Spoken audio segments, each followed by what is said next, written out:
اللہ نے کتنوں کا حج قبول کیا؟ تو ایک فرشتہ کہنے لگا اس بار اللہ نے سب کا حج قبول فرما لیا ہے۔ اللہ اکبر۔ دوسرے نے کہا آخر اس بار اللہ نے سب کا حج قبول کیسے کر لیا؟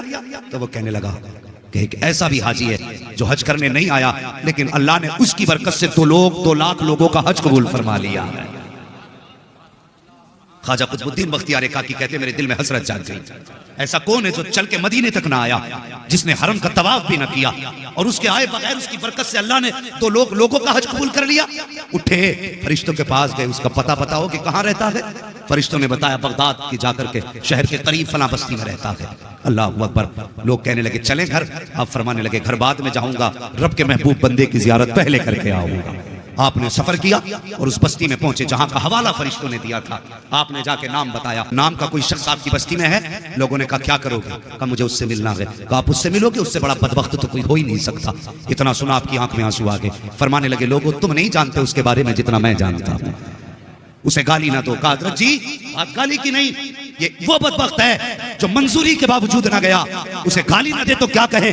فرماتے تم کیا سمجھتے ہو، مجھے اس کے گھر کا پتہ بتاؤ۔ خواجہ قطب الدین بختیار کاکی اس کے گھر کا پتہ پوچھ کے دروازے پہ گئے، دروازہ بجایا، اندر سے آواز آئی، کون؟ کہا دروازہ کھولو تم سے ملنے آیا ہوں۔ رونے کی اندر سے آواز آئی، اس جانے والے حاجی نے کہا تھا کہ محترم دروازہ نہیں کھول سکتا، اگر دروازہ کھولوں گا بستی والے تانے دیتے ہیں، میرے بچوں کو گاؤں والے گالی دیتے ہیں، مجھے میرے حال پہ چھوڑ دیجئے، بتائیے بات کیا ہے؟ آنے والے نے کہا مجھے نہیں جانتے ہو، مجھے خواجہ قطب الدین بختیار کاکی کہا جاتا ہے، تم سے ملنے کی غرض سے حرم شریف سے تمہارے گھر آیا ہوں۔ اتنا سننا تھا، اس نے کہا حضرت بس آپ کو آنے کی اجازت ہے، کوئی اور اندر نہ آئے۔ آپ نے کہا وعدہ کرتا ہوں اکیلا آؤں گا، کوئی اور نہیں آئے گا۔ اللہ اکبر۔ جیسی آپ کے کہنے پر دروازہ کھولا گیا، آپ اندر گئے، اس کے قدم چومنا چاہتے تھے، اور یار چیخ نکل گئی، کہنے لگا حضرت میں پاپی ہوں، لوگ کہتے ہیں آپ میرا قدم کیوں چوم رہے ہیں؟ اتنا سننا تھا، بختیار کاکی کہتے ہیں بتا تو صحیح کون سی نیکی کر کے گھر میں بیٹھا ہے، کون سی عبادت تو نے کی ہے جس کے بدلے میں اللہ نے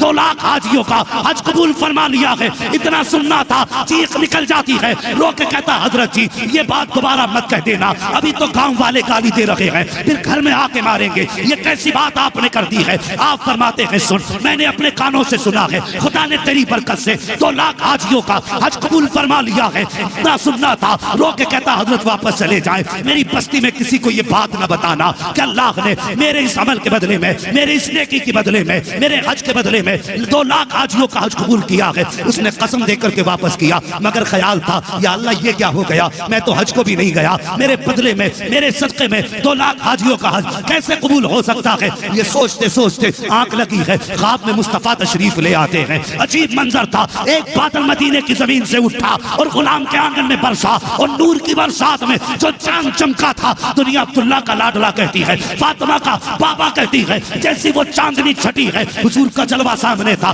غلام بستر سے اٹھا، قدم پکڑے، مدینے والے آنے کی زحمت کیسے کی ہے؟ حضور اشارہ کرتے تھے میں اڑ کے آ جاتا، مصطفیٰ فرماتے ہیں تو نے حج جاتے وقت اپنے حج کا سارا پیسہ میری بیٹی کے قدموں پہ لوٹا دیا، اور جب بختیار کاکی نے بتایا تجھے یقین نہیں آ رہا تھا، سن اس کی بات کی گواہی دینے مدینے سے محمد چل کے خود تیرے گھر تک آ گیا ہے۔